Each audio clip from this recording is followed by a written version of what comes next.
Welcome to another edition of Hashtag Football Friday, baby, right here on Sports Zone Chicago. You listen to Second City Sports. We're live and in living color, along with Miss Lakeena McGee. I am Sydney Brown. You can follow yours truly on the Twitter and the IG at SidK80. Once again, it's SidK80. That's SIDKID80. SIDKID80. You follow me at Keena McGee on the Twitter and at Keena_McGee on the IG. Make sure you download that Sports Zone Chicago app. You can catch our show, Second City Sports, along with our other 5 live shows during the week. If you miss them, that's okay. That's why you have that Sports Zone Chicago app. You can go and listen to any of our archive shows at your own leisure. And make sure you follow Sports Zone Chicago on all social media platforms. There's Facebook, Twitter, Instagram, and YouTube. Once again, at Sports Zone Chicago on Facebook, Twitter, Instagram, and YouTube. If you want to catch the audio version of this podcast, Second City Sports, you can do so by subscribing to War on Anchor. We are available on all podcast platforms, including the iHeartRadio app. Make sure you type in those search engine boxes on those podcast platforms, WARR on Anchor. And speaking of War Media, you can also follow them on all social media platforms, Facebook, Twitter, Instagram, and YouTube at WARR Media. Once again, at War Media on Instagram, Facebook, Twitter, and YouTube. And I'm sure I got all that. Mm-hmm. And make sure you like, comment, share, and subscribe. Lakeena, I know I stepped on your toes to come to that, but thank you in advance for your support. Like, share, subscribe, and tell your friends. We're unapologetically fun, and we have very definite opinions. Before we get started, Lakeena, also we have to remind our viewers and listeners, if you want to get in contact with us on any of our topics during today's show, during our 2-hour extravaganza, you can go to Facebook.com// Sports Zone Chicago. Remember, Sports Zone Chicago on Facebook, Sports Zone Chicago on Facebook, and Sports Zone Chicago on YouTube. You can type in your questions or comments in the comments section, and we'll get them up on the air for you. Lakeena will post them up. But if you decide to troll and or do something stupid, Lakeena will give you the Beer Lane Beer boot. Bye-bye. Speaking of giving folks the boot, Lakeena, let's kick off this Hashtag Football Friday edition of Second City Sports, the first show in the month of December, the last month of the calendar year. Let's start with NBA basketball. Speaking of the boot, that's what the Chicago Bulls did to the New York Knicks at Madison Square Garden last night. It was a beautiful thing to watch. 119-115 was your final. DeMar DeRozan was the man again for Chicago, 34 points in all, including 18 in the fourth quarter. Zach LaVine contributed with 27. Nikolai Vucevic, he's back. We told you guys on Monday, give him a couple more games, and he's going to be back to his old form. And you saw what he did on Monday, 31 points against Charlotte at home. And, of course, 27 points last night on the road, including 5 and 9 for three-point range. And also to checking in from the bench, Derrick Jones, who has been impressive filling in for Patrick Williams. He has 6 points off the bench, including 3 of 3 shooting. Caruso, Lakeena, again, he is making a difference in 31 minutes of action. He has 6 points. Even though he was in foul trouble, he has 6 assists and 6 rebounds. And he had a key steal down the stretch when the Knicks tied the game at 111. So right now, Lakeena, I'm liking what this Bulls team is doing. We said it before. No, this team is going to hit some adversity. They're still growing, but each time that adversity has hit them in the mouth, they come right back and gave it a great big punch. Right now, since their last loss, that will be 7 days ago tomorrow, since they lost last Saturday night against Miami, they are currently on the 2-game winning streak. Yeah, it was actually a great game last night. The Bulls got up to I believe it was a 16-point lead or something like that, 15-point lead. But the Knicks were able to put a run together. Scored 32, outscored the Bulls 32-20, I should say, in the third. Not too much damage, for the Bulls there. Julius Randle, started heating up. Evan Fournier started heating up as well for the Knicks, but the Bulls were able to pull off, have some key defensive stops late. I know Caruso had a couple of steals late near the end, to kind of seal the win for the Bulls. So this is what you want. I mean, it's good to see both the Bulls and the Knicks relevant again. You saw various folks on Twitter last night, but yeah, it ended up being a great game. The Bulls are 15-8. They got the second best record in the East. So I think this is what you want. Look, Vucevic, we're starting to see the old Vucevic, like we respected when the Bulls traded him last season. So 27 points, 7 rebounds, made some He was 5 of 9 for 3-point range. So for all you folks that thought that, it was a waste of trade, blah, blah, blah, y'all can chill now, okay? Thank We you. told you on Monday that We Vucevic would told be coming you. around. Mm-hmm. Yes, we did. So Pat y'all ourselves on the get the back. yeah, right. Yeah, exactly. Yes, but it was look, it ended up being a great week for the Bulls.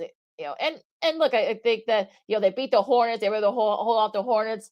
They get they have a tough one against the Nets. In Brooklyn tomorrow, so that should be a fun one. I'm a little surprised that that's not on television, but it is what it is. But I think this is what you want. This is where you want to be. The first month of the season after 23 games. The Bulls are right there in second place right now. Look, we're not saying that the Bulls will be, they're not end up being the number 2 seed in the East. So we're not saying that. But we are saying is that this team is actually really good. DeRozan's been playing very well. Zach's been able to he'll be able to finally get that splint off his thumb, so he'll be able to I noticed that last night. Yeah, so he's playing with 2 hands again. Vucevic is heating up.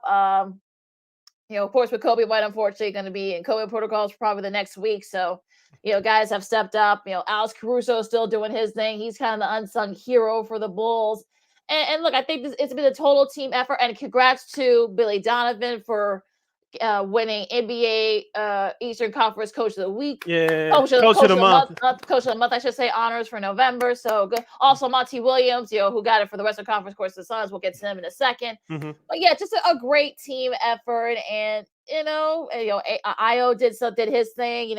Made some key stops late. So yeah, I think this is what you want. If you're a Bulls fan, you should be happy where they are right now.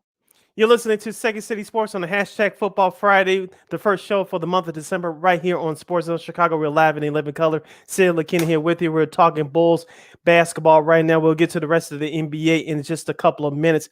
Lakeena, as I said before, I like watching this Bulls team. And you could tell early watching that game, I don't know if you know this, but I know this, the Bulls got their hands on the ball early, and that's why they built up that 19-point lead. The Knicks got back in the game because the Bulls started to turn the ball over, and the Knicks started to get some scoring from Julius Randle. The last time that the Bulls faced the Knicks a couple of weeks ago on a Sunday night at the UC, Julius Randle scored 34 points. He scored 30 this time, but the Knicks also got back in the game with Alec Burks with 16 points. They had a couple 3-pointers there in that third quarter. Of course, Kemba Walker is out of the rotation. He's still dealing with his knee issues. You have Evan Fournier had 16 points, including 4-10 shooting from a 3-point range for the Knicks. Also, Derrick Rose, Chicago's very own, contributed with 16 points off the bench. Taj Gibson was ejected early in the game. That second offensive foul call, that was a moving screen, like Stacey Key said on the Bulls telecast last night. He did get Taj went off and he got out the game. But also, Obi Toppin, he had 8 points, but I know we talked about him last year. Lakeena, he was, of course, he's the second-year star out of Dayton. He was very aggressive last night. I know it was a couple of alley-oops, and he thought that he got fouled on, but the Knicks kept playing. They actually took the lead twice in that fourth quarter, but the Bulls found a way to win down the stretch. And we like this Bulls team scoring-wise, Lakeena, but Billy Donovan's calling card is defense. You can struggle scoring. I don't care what era you're talking about, the 50s, 80s, 90s, 70s, whatever. People are going to go hot and cold shooting wise, but and I like this tone that Billy Donovan has set for this Bulls team. Yeah, your offense is going to go cold, but if you're not aggressive defensively, you cannot play defense. You're not going to remain on the floor. You're coming out the game, and that's what I like.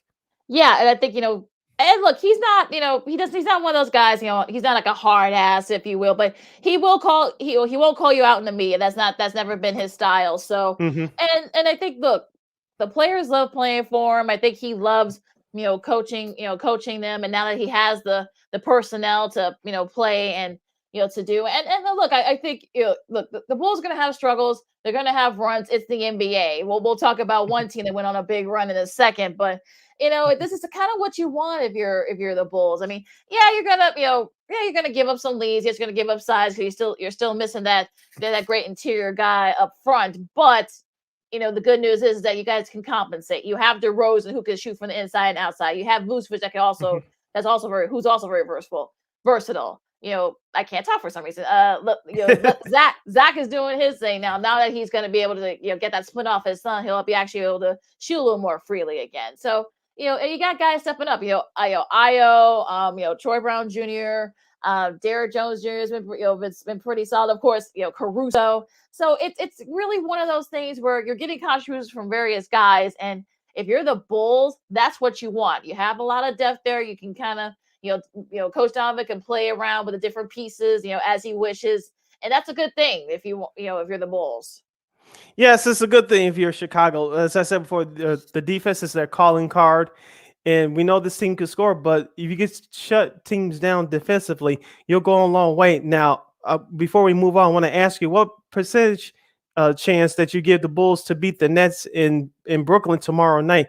I think they have a more than a decent chance to do it. I know it's the regular season. I'm sure Brooklyn won't take it as seriously. Of course, they're missing Kyrie Irving, Yes. of course, for other reasons. But besides that, both these teams will be pretty much healthy. I know the Bulls, Patrick Williams will not be back for the rest of the season, and Kobe White is in COVID protocols. But both teams are pretty much healthy as far as coming into this second full month of the season. What percentage of a chance would you give the Bulls to beat the Nets tomorrow night? I give them at least a 60% chance, 70%.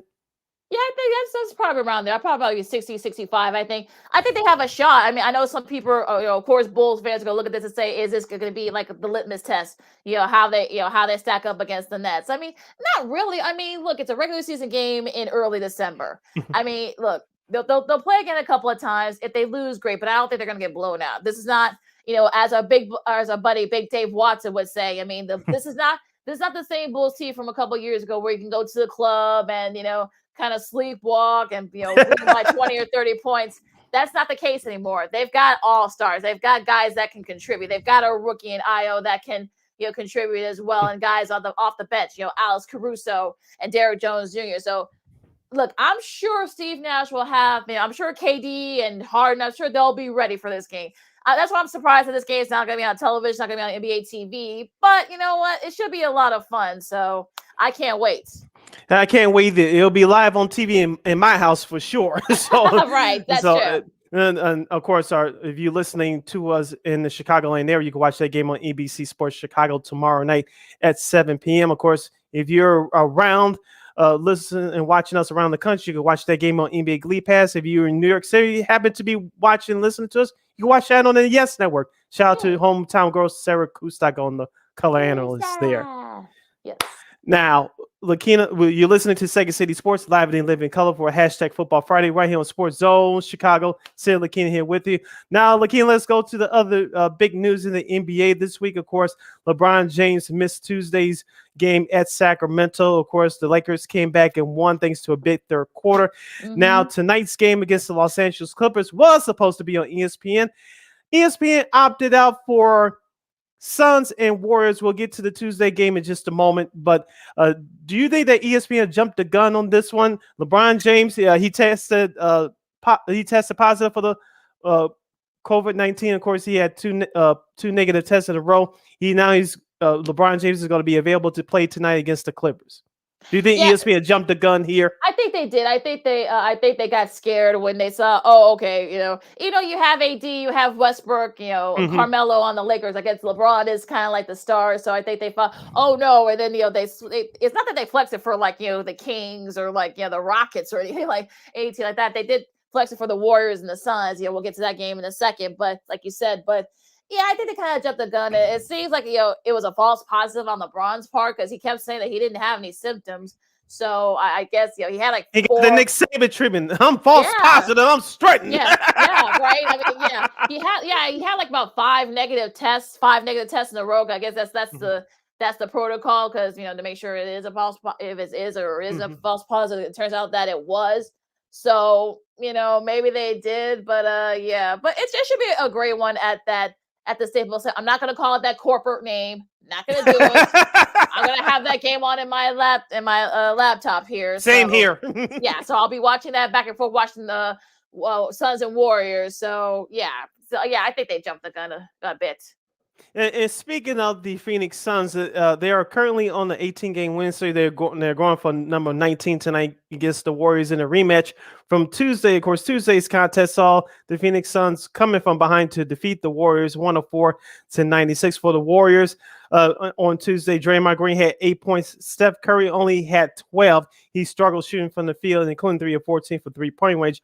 On the flip side for the Suns, Devin Booker went out with an injury a quarter and a half into the game.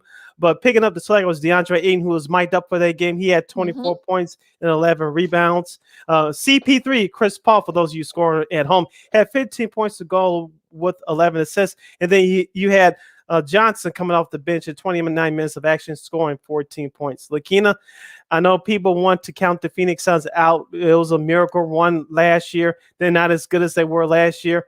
Yes, they're on a current 18-game winning streak as of this broadcast, but they're going to be a team to reckon with. Will they make it to the finals again? Who knows? But you cannot take this team lightly.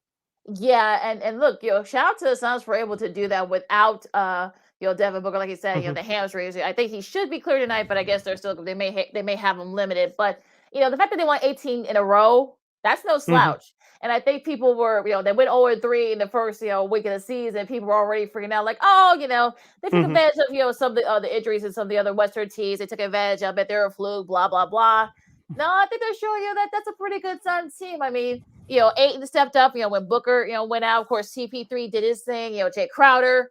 People forgot that was a big pickup for them. Cam Johnson contributed off the bench. So, so they've got guys, and also JaVale McGee, too. So they've got guys there that can kind of, pick up the slack. And I think that's a good thing. I think that was the one thing that was missing in last year's finals. But, I think – and look, Monty Williams is a testament to him and what a great coaching job he's done. So I think people are showing you why, the Suns are legitimate, folks. Yes, they are. A couple of the games to highlight from this past week, of course, from Wednesday's action. The Hawks get back on track with the 114-111 win at Indiana. Of course, the Celtics get by the 76ers 88-87. And the Milwaukee Bucks, I know Giannis sat last night as Toronto defeated the Bucks in Toronto 97-93. But the Bucks, the night before, they defeated the Hornets in a classic game, 127-125. But check out this score. The Cavaliers defeated the Heat 111-85. I know Jimmy Butler's hurt. He's not going to play tonight due to a tailbone injury. But Cleveland, I'm not saying they're a top team in the East. As we told you guys a few weeks ago, they could be a surprise team right now, even though they're playing without Colin Sexton, who's probably out for the year with an injury. This Cleveland team is not as bad as people think.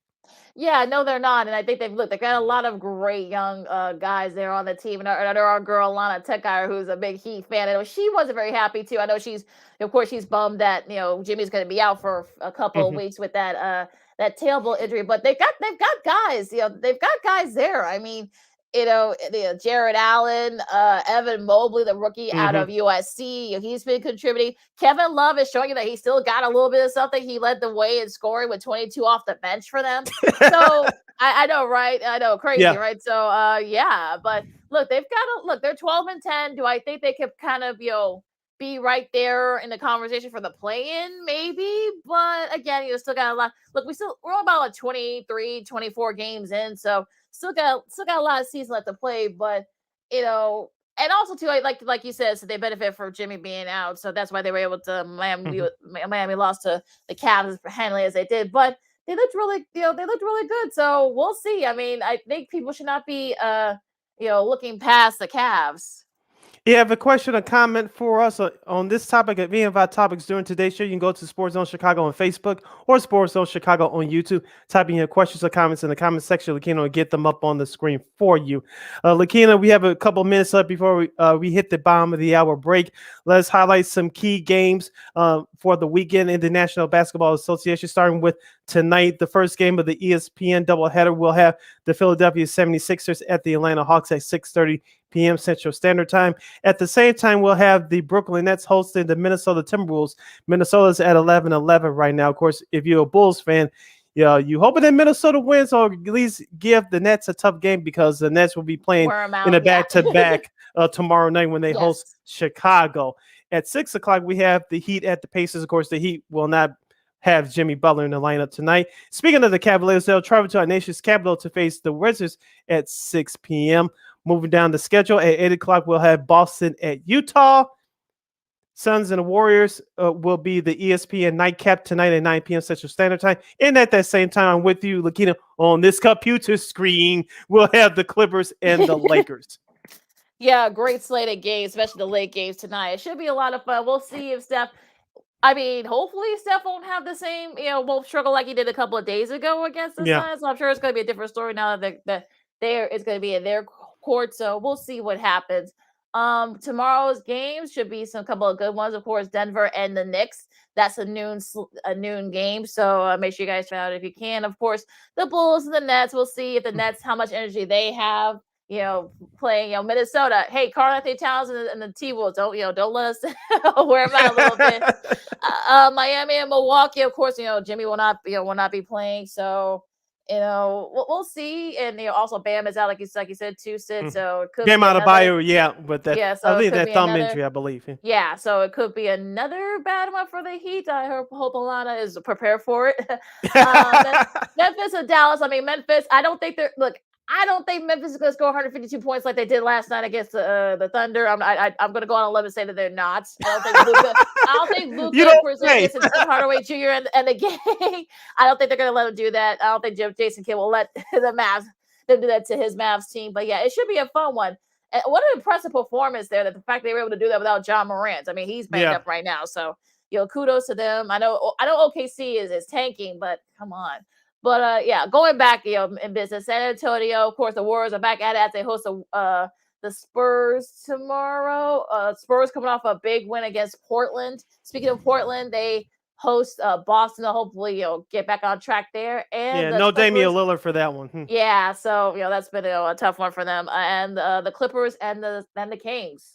Yeah, it's a rematch from the game from this past Tuesday. Of course, the Kings upset the Clippers at Staples Center. We're not going to call it that corporate name. No, we're not. No, we are not. So, excuse me. So, that's your Saturday lineup in the NBA. Let's go to Sunday. Only about 4 games here. The Utah at Cleveland at 2:30. The Hornets will take on the Hawks at 5 o'clock. The Wizards and the Raptors at the same time. And then, of course, you have the Zion Williamson less New Orleans Pelicans visiting the Houston Rockets at 6. So there's a light schedule for Sunday in the NBA. So that's your weekend games for the association. And also, too, it's unfortunate, Zion had a setback. So, it's something else. So I don't know. I hope we can see him on the court soon. But yeah, it's going to be tough. Yeah, hopefully we'll see him on the court soon. On the flip side, we'll get into our hashtag Football Friday portion of the program. We'll have Championship Saturday coming up in the world of college football. We have a couple of games tonight. The rest of the slate is tomorrow. We'll break down the key matchups for those games. And could we see another big shift in the college football playoff top 4? We'll give you an inside look at that one and plus a whole lot more. Along with Lakeena McGee, I am Sydney Brown. You listen to a hashtag Football Friday edition of Second City Sports, live and in living color right here on Sports Zone Chicago. AutomotiveMap.com presents the Sports Flash on the Sports Zone Chicago. Rumors swirling that Bears head coach Matt Nagy could be fired after tomorrow's game. It's an 11:30 a.m. kickoff at Detroit. The Lions are 0-9-1. The Bears looking to snap a 5-game losing skid. When asked about it, Nagy said, "That is not accurate. I have not. I have great communication with ownership, with George and Ted and Ryan, but I have not had any discussions." On the NBA scoreboard tonight, the Bulls visit the Rockets. Chicago 12-6, third in the Eastern Conference. The Rockets just 1-16. They've lost 15 straight. NHL on Tuesday, the Flames beat the Blackhawks 5-2. Reese Johnson and Brendan Hagel with the goals for Chicago. 34 saves for Marc-Andre Fleury. The Hawks dropped to 6-11-2. They'll take on the Blues Friday afternoon at United Center. It's a noon puck drop. For lightning fast sports updates, download the Score app. It's free and one of the most popular sports apps in North America. I'm Chuck Sanders. That's the Sports Flash on the Sports Zone Chicago.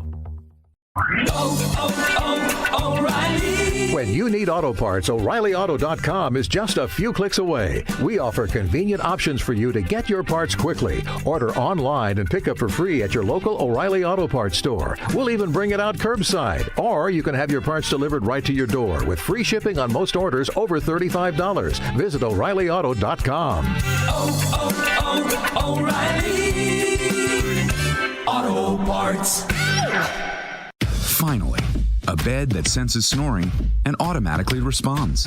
Meet the Ergo Smart Base from Tempur-Pedic, our first system that detects snoring, then automatically adjusts by raising the bed. Get your best sleep all night, every night. Now, save up to $500 on select adjustable mattress sets during the Tempur-Pedic Black Friday event. Get full offer details at TempurPedic.com.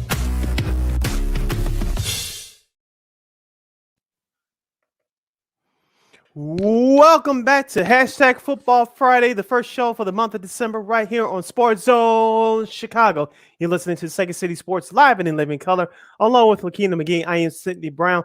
Lakeena, we'll get to the other big news in just a moment from the world of college football. But first, it is Championship Saturday. We have a couple of games tonight. I know this is one of your favorite times of year as a sports fan. Lakeena, you are our college football guru, and we'll get into the college football playoff picture in just a moment. I think things will shape up again one more time, because right now you have Cincinnati, Michigan, Alabama, and Georgia. Those are your top 4 teams in the country currently in the college football playoff.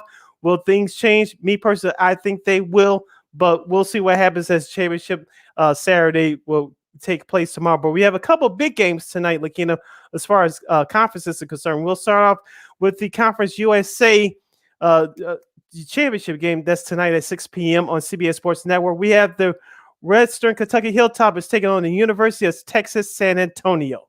Roadrunners, beep beep. Yeah, the Roadrunners lost a tough one last Saturday, so you gotta So you kind of have to wonder: are they going to kind of to the Fighting Layla Rahim is a North Texas Green Wave? So I know she was happy when if you saw what happened, I know she Mean Green, I should say, of North Texas. I got to get that right.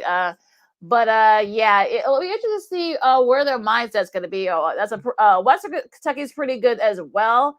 There are no slouches either. They're 8-4. They finished first in their division, Conference USA East Division. So this should be a good one tonight at 6 o'clock, early one. So if you guys have CBS Sports Network, make sure you check it out. Yeah, watch out for Jared Stearns, the star wide receiver for Western Kentucky. He has 127 catches on the year, over 1,500 yards and 12 touchdowns. But their star quarterback, Bailey Zapp, he has over 4,900 yards passing and 52 touchdowns. Amazing. Yeah, the scouts are looking at both of them, so that's why West Kentucky is where they're at right now. Yeah, so. I was going to ask you about Zach. I know this is not. I know we get into a little draft talk here a little bit, but do you think Zach would be the top quarterback taken in the NFL draft? Yeah, he's definitely up there. I think he's a senior, so yeah, he's definitely up there in like the top prospects. I think he's either a redshirt junior or a senior, so I'm not really sure, but yeah, he's getting a lot of profit, and the wide receiver too you just mentioned. So. This should be a good one tonight in San Antonio. If you're a Chicago's Bears fan, should you be watching out for at least a wide receiver? Maybe. Just saying. Maybe. Yeah, just saying. Absolutely. Footnote. At 7 o'clock on ABC, we'll have the Pac-12 championship for the second year in a row. The Utah Utes will take on the Oregon Ducks, who are ranked number 10 in the country. Utah is ranked number 17. Coming into this game, your quarterback matchup. Anthony Brown for Oregon. He has 15 touchdown passes on the year. Their stud running back Travis Dye has 14 rushing touchdowns on the year. And their stud wide receiver Devin Williams has 34 catches and 4 touchdowns. Lakeena, Oregon, I know they're 10-2. Utah's 9-3, but let's focus in on Oregon. They had their chance to state their claim as far as keeping their spot for the national championship. That's gone now, but do you think they'll end the season, at least the regular season portion of their schedule, on a high note? Because I don't think it's going to be a runaway as people would make it out to be. Well, remember, too, this is kind of like a revenge game for hold on, folks. Sorry, kids. Sorry about that, folks. My plug fell. But, you wonder if this is going to be a revenge game for Oregon after what Utah did to them last couple of weeks back. So I'm sure they're going to want their revenge. And look, they still got a lot to play for. They can get into a New Year's Six game, perhaps maybe go to the Rose Bowl. So Oregon still has a lot of incentive to play to play this game. That's also too. They want to do. I think it's like the second straight year they'd be going for the Pac-12 conference championship. So yeah, I think absolutely. I think this is not going to be the blowout that a lot of people thought it probably will be. So yeah, it should be a fun one tonight in Vegas. So I'm sure there's going to be a lot of gambling going on with this game. So. Should be a fun one. I don't think it's going to be a blowout. I think, Oregon, like I said, they still have a lot of incentive to play this, so it should be a fun score. It might be a different story. Yeah, the over and under total for this one is 57.5, and Utah is favored by 3. Well, I think the under on both. We'll see. All right. Now let's go to Saturday's action tomorrow, 11 o'clock on ABC, the Dr. Pepper Big 12 Championship game. Number 9 Baylor Bears will travel to Arlington, Texas to take on the number 5 ranked Oklahoma State Cowboys. Of course, Oklahoma State upset Oklahoma at home last Saturday night. Baylor has been up there all year. They're 10-2, 7-2 in the Big Ten, while OK State is 8-1 in the Big 12. I don't know if Oklahoma State can make their case to sneak into that college football playoff, but they can make their case with the win tomorrow, putting themselves at 12-1. The over-under for this one is 46.5. OK State is favored by 5.5. Yeah, this is coming from a game that they played a few weeks back, early in conference play. So, yeah, this is going to be a very interesting game. I mean, Oklahoma State beat Baylor 24-14. Spencer Sanders were able to overcome 3 interceptions, so they were able to get. It was actually their defense that kind of helped them, propel them in that game. Of course, like I said, Sanders had those 3 interceptions, so we'll see if it's a different story. I mean, look, OK State's like they're 6, I believe, they're 5th in the college football playoffs. So if you're Mike Gundy, you're going to tell your guys, look, if we beat Baylor and if we beat them handily, this will be the first time that I think Oklahoma State has won the Big 12 championship in a few years. So, yeah, and they could probably sneak in there too. I mean, you beat a top 10 team twice. So, yeah, I don't know. I mean, you're beating 2 top 10 teams the last couple of weeks, one for the conference championship. If you can look, if they can beat them pretty handily, maybe they can make a case for them. Yeah, a couple of things going to have to happen. We'll get into those scenarios in just a moment. So that's the Big 12 championship tomorrow at 11 o'clock on ABC. At the same time, hold on, let me close this. At the same time, the MAC these championship. computers. The MAC championship, yes. Championship. And taking place at Ford Field in Detroit, Michigan. The Northern Illinois Huskies at 8-4 and 6-2 in the conference. They'll host Kent State. They're checking in at 7-5 record, 6-2 in the MAC. Lakeena, I know Kent State is favored by 3.5. The over/under is 74.5. But Northern Illinois has been that surprise team all year long. They caught their schedule was a favorable schedule. I know they lost their last game by double digits, but I think this team is going to be focused here. I know they've been here before as a school the last couple of times, but I think Northern Illinois can handle Kent State. It's going to be a good game, but I think Northern Illinois will come out of the gate with the win. As long as they don't turn the ball over, that's sort of been kind of the thing with them. That's how it was with some of their losses. Kent State's still a pretty formidable. They got to slow down Marquez Cooper, who I think led the conference in rushing, I believe, or was right up there in rushing. So they're gonna have to slow him down. The golden flashes of Kent State. So it's gonna be very interesting though with this game. Yeah, so Marquez Cooper. Yeah, so it's gonna be. Yeah, did I say Marquise or Marquez? I said Marcus, but yeah, my bad. But yeah, I mean, it should be a really good game. So we'll see. I mean, look, weird things happen at Ford Field in that MAC, championship game. So we'll see. It should be a lot of fun. Tomorrow at 2:00 p.m. Central Standard Time on Fox, we'll have the Utah State. They're 9-3, 6-10 in the Mountain West. They'll take on the number 19 ranked team in the country, the San Diego State Aztecs. They're checking in at 11-1, 7-1 in the Mountain West. This game will take place at Dignity Health Sports Park in Carson, California. San Diego State is favored by 60. Over/under total is 50. Lakeena, I know you love your West Coast football. Will this be a blowout for San Diego State, or will Utah State? You give them a shot? Yeah, Aggies, go Aggies. I mean, look, Logan Bonner, who has 32 touchdown passes. I think he led the conference there, or right up there. So they like to throw the ball. They throw the ball well. And look, San Diego State is more of a rushing team. So this is going to be a very interesting game, and it could be the air raid attack of Utah State, or will it be kind of like the grinded out defense ground game for the Aztecs? Two very different styles, and I'm glad they're getting the national treatment on Fox. So this should be another entertaining game in a smaller conference.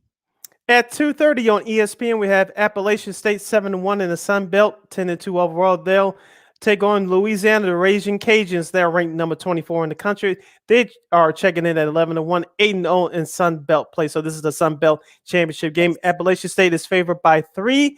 The over/under total is 53. Lakeena, Louisiana's been coming on for the last couple of weeks. Does Appalachian State have a chance? I mean, look, they actually Appalachian State lost to Louisiana pretty handily earlier this season, 41-13. I mean, will that be a different story tonight? On tomorrow, I should say. We'll have to wait and see. But yeah, this is not the first time these two teams have played against each other. These two teams are very familiar with one another. So I think this is like the second or the third time in the last like 5 years these two teams have played each other for the Sun Belt Championship. I think each is one. I think like it hasn't been like one-sided. So we'll see. I mean, we'll see if Appalachian can avenge that early season loss against the Raging Cajuns of Louisiana. You're listening to Second City Sports on the hashtag Football Friday. We're live and in living color right here on Sports Zone Chicago. Sid, Lakeena here with you as we preview Championship Saturday from the world of college football. You have a question or comment for us during this half hour, you can type in your questions or comments in the comment section. Go to Sports Zone Chicago's Facebook page or Sports Zone Chicago on YouTube. Place your questions or comments in the comment section. Lakeena will get them up on the screen for you.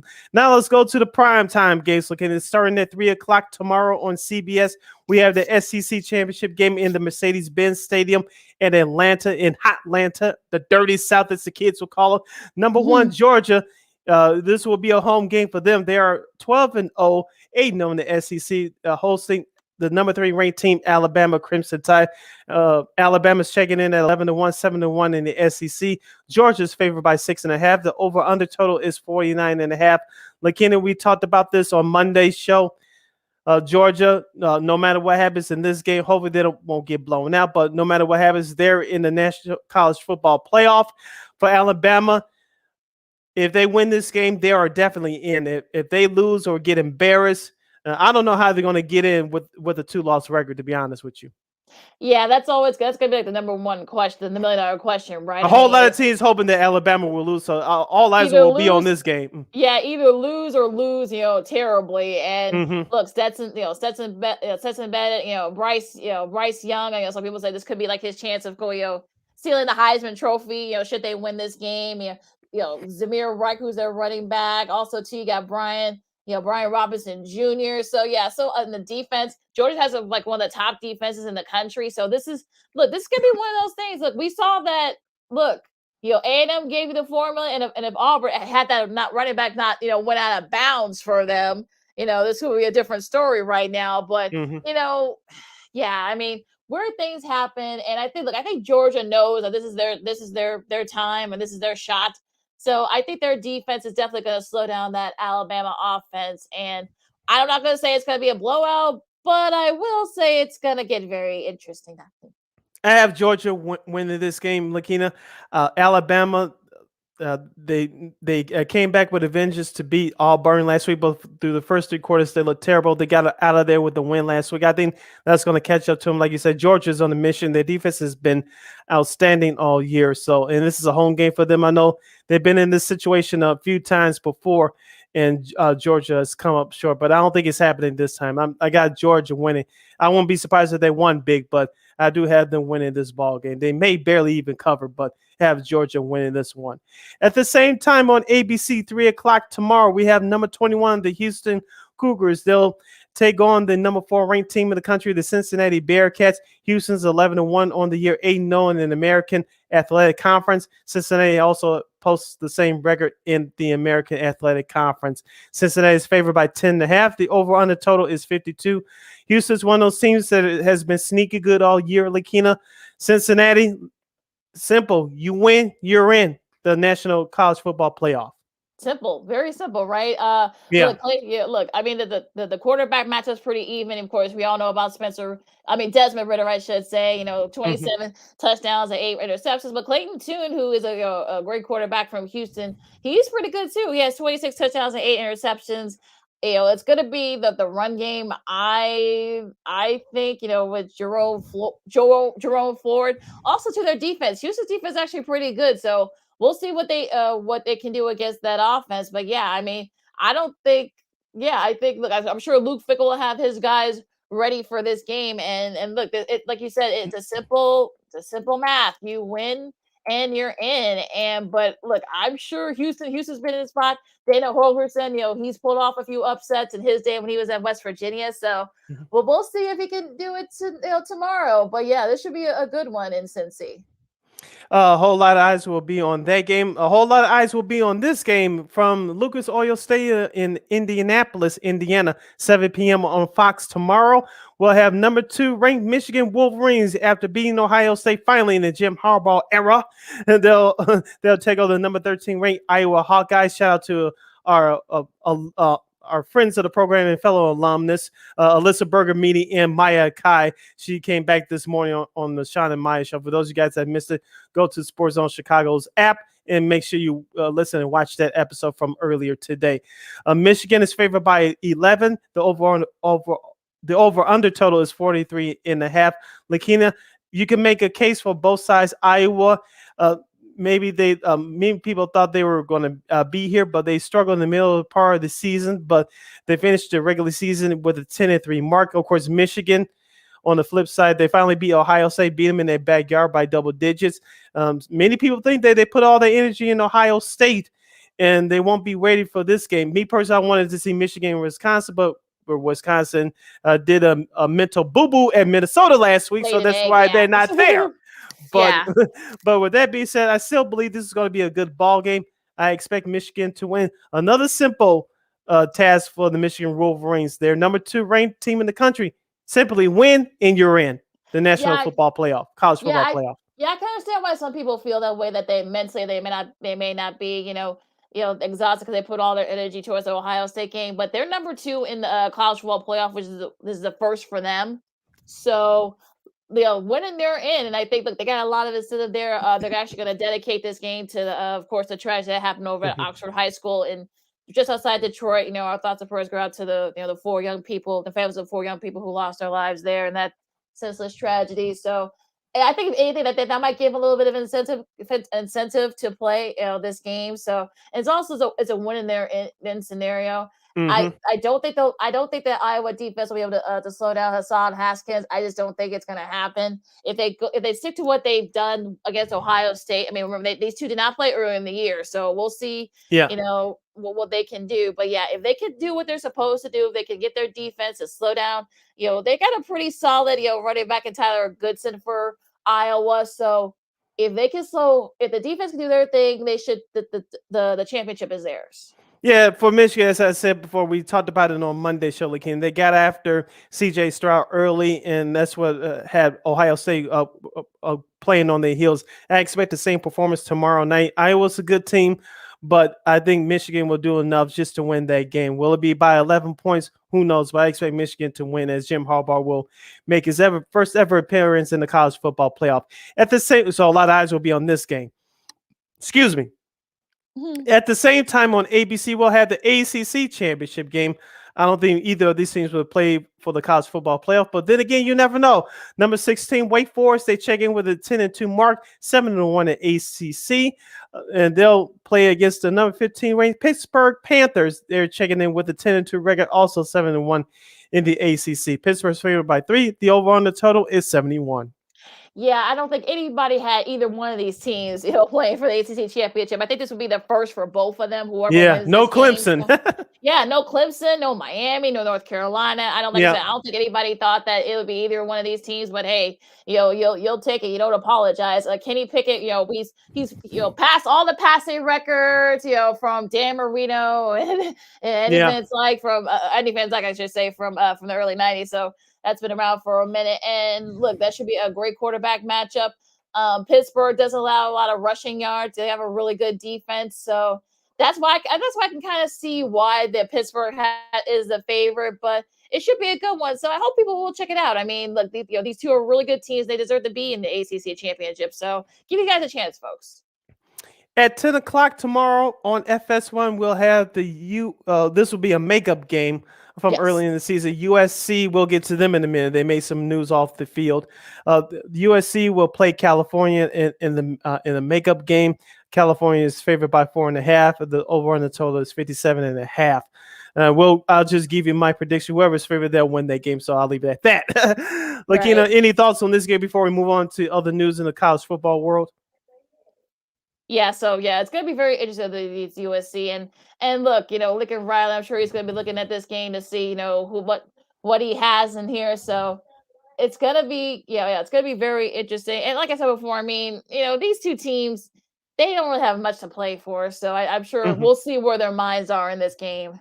I think for USC, they'll set the tone, like as you mentioned, for Lincoln Riley next year. I know he has one of the star, I believe, quarterbacks coming along with him. So with this NIL rule now, players can transfer anytime. So football is back in California, at least on the front end so far. Like you said, tomorrow is a nice game. Should set the tone with what Lincoln Riley will be expected, wherever players are left from this year's team. And so it's going to be important from that standpoint. It's about pride at this point in establishing that culture for the Trojans. Yeah, absolutely. And like I said before, both these teams are 4-7, so we'll see where their minds are and getting set for this game. Like I said, it's a makeup game. This is not for the conference championship, so this is Mhm. going to be where it really we'll see how this game is. It might end up people probably gonna be dragging along. You're listening to the hashtag Football Friday edition of Second City Sports Live and in living color right here on Sports Zone Chicago. Sid Lakeena here with you as we chat about college football. Since we have a few minutes left, Lakeena, before we get to the coaching news that broke throughout the through the week, A lot. do you see any major changes to the college football playoff system for tomorrow? Because a lot will be right on the SEC title game.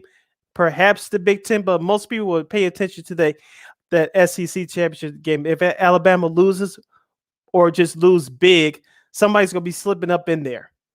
Yeah, and I think that's going to be the $1 million question. Like you said, if Alabama loses, they're going to be out regardless, whether they Yeah. lose or whether they lose big. So they're going to be out. If Oklahoma State, can they sneak in there? Should they beat Baylor? I mean, they would have beaten Baylor twice when they were ranked. Yeah, a whole And lot is going to be on that game because that game tips off first, Oklahoma. kicks off first tomorrow. Yeah.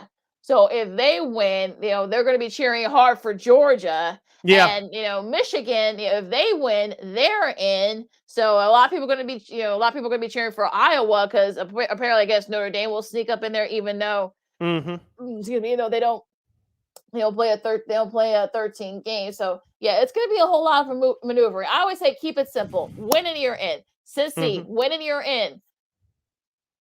Michigan, win and you're in. Georgia, I think you're going to be in regardless. Win and you're in. Yeah, like I said, Georgia's in regardless. Yeah, Oklahoma State. If you win, you're going to be the first. You're going to be the first game up. If you win and other things happen, if Michigan loses or if Alabama loses, you'll probably sneak in there. So there's going to be a whole lot of maneuvering. I know some people are going to be praying for chaos. Keep it simple. Keep it simple. All right. Chaos is good for our business, Lakeena. So I'm excited for it. I'll just say this: like I said, if Oklahoma State takes care of business, which I expect them to do, like you said, we'll have the potential for chaos. Georgia, I think that's the only spot that's secure right now. The other three spots are on the line. Like you mentioned, the SEC title game people will be looking at, and also too, like you mentioned, the Big 12 title game. But people will look at first because that's the first game up tomorrow. The Big Ten, it may not be as important if the other scenarios as follows, but like you say, keep it simple, especially if you're Michigan and Cincinnati. People will be keeping an eye on that one as well. But especially for Cincinnati and Michigan, when you're in, it's just that simple. Simple, simple, simple. Keep it simple, guys. You listen to Second City Sports on a hashtag Football Friday, Championship Saturday, and some big college football news, coaching news, I should say. Along with Sydney Brown, I'm Lakeena McGee. Some big coaching news happens. Speaking of there, Sid, probably the big coaching news is that Brian Kelly has, bolstered Notre Dame for LSU. Marcus Freeman, who's the DC and the assistant, the coach, brother got a job, head coaching job. Yeah, coach. Yeah, and the player. If you saw if you followed the story over the past week, I mean, players who were lobbying for him. They were really felt that if you saw a lot of the Notre Dame games, he was right there by Brian Kelly. So he was kind of like the top assistant, if you will. So they were able to kind of keep him and promote from within. What do you think about that hire, Sid? Oh, the way that it happened is a whole lot of question marks. I was going to give Brian Kelly the Bobby Petrino treatment, but if you guys don't know, Bobby Petrino was coaching the Atlanta Falcons the year that Michael Vick went to jail back in 2007. And, of course, he left the team in the middle of the night. He left a note in the locker and went headed for Louisville, Kentucky. Yep. But Brian Kelly said that from reports that he didn't have the enough resources, I'm using air quotes here, for Notre Dame to win a national championship. I find that to be foolish, but if he wants to be known in a bigger light, he went down there to LSU, replacing Ed Orgeron. Can Brian Kelly get it done? Yes, it's still going to be tough because you're in the SEC with Alabama, and then joining you soon will be Oklahoma and Texas. Yeah, so yeah, it's going to be very tough. It's that old saying goes, be careful what you wish for. You just may get it and then some. Yeah, apparently he's also from the South too, I guess. Yeah. Yeah, even though he's from Massachusetts, but whatever. I mean, and look, we'll see what he does. Like you said before, it's going to get tougher recruiting wise. As for Mr. Freeman, I mean, he's the second black head football coach, AP. I don't know who runs that account, but apparently, they put up that he would be the first. No, he's not. Tyrone Willingham. That did it back in the late 90s. So, whoever, I'm assuming that person's probably under 30. So well, that was just not very smart there. But yeah, we'll see. I mean, like you said before, the recruiting is definitely tough. I mean, the mystique and the schools and stuff. So we'll see how this goes for both. Yep, and of course, Lincoln Riley. I think we talked about this on our last show on Monday. He goes to USC. So there's a lot of coaching moves in Lakeena. I know there's a talk about expanding the college football playoff, which I think it will happen in the next 3 years or so. Some people want to expand it to 12. I hate to say it. It's not a good idea. Expand it to 8, leave it there, and we'll see about that. What are your thoughts? Yeah, I feel the same way. I mean, I think there's nothing wrong with it being the way it is, but people are going to say, "Oh, let's add more teams." Okay, fine. 8, 5 conference, maybe 5 conference champions. Maybe plus 3 other, plus 3 at-large teams or something like that. If you do even more than that, you'll water it down. I mean, if you go to 16, you're gonna be saying, "Oh, how about 17 or 18 team?" It's all gonna go. The regular season will be diluted, in my opinion, if you go to 12. Yeah, so I think, like I said, go to 8, expand it to 8, leave it there, and we'll be fine. And play around with it. So yeah. So yeah, and also too, a couple other coach news: Rocco Mendenhall stepped down after 6 seasons. It looks like he's going to retire from coaching. So, but I'm sure like ESPN and Fox will probably be going for his service. He's a great, great talker and a great recruiter. So I'm sure those 2 networks will be fine for his services for analyst jobs. Yep. We'll see what happens as Championship Saturday kicks off tomorrow. We have a couple of games tonight, and so this should be fun. So if you're rooting for chaos, you may get it. So excuse me, we'll see what happens tonight and tomorrow from the world of college football. Hour number 1 in the books. Hour number 2 straight ahead as you listen to #Football Friday on Second City Sports Zone Chicago. Sid Lakeena here with you. When we return, we'll have your NFL Week 13 preview between the Arizona Cardinals and the Chicago Bears. Are the Bears primed for a playoff run? Don't exactly. Sorry. That's a good one. And we'll give you our thoughts on the MLB lockout situation, and we'll have our buddy Christine Manika as she picks her games for NFL Week 13 action for the world of pro football. You listen to Second City Sports on Sports Zone Chicago. AutomotiveMap.com presents the Sports Flash on the Sports Zone Chicago. Rumors swirling that Bears head coach Matt Nagy could be fired after tomorrow's game. It's an 11:30 a.m. kickoff at Detroit. The Lions are 0-9-1. The Bears looking to snap a 5-game losing skid. When asked about it, Nagy said, "That is not accurate. I have not.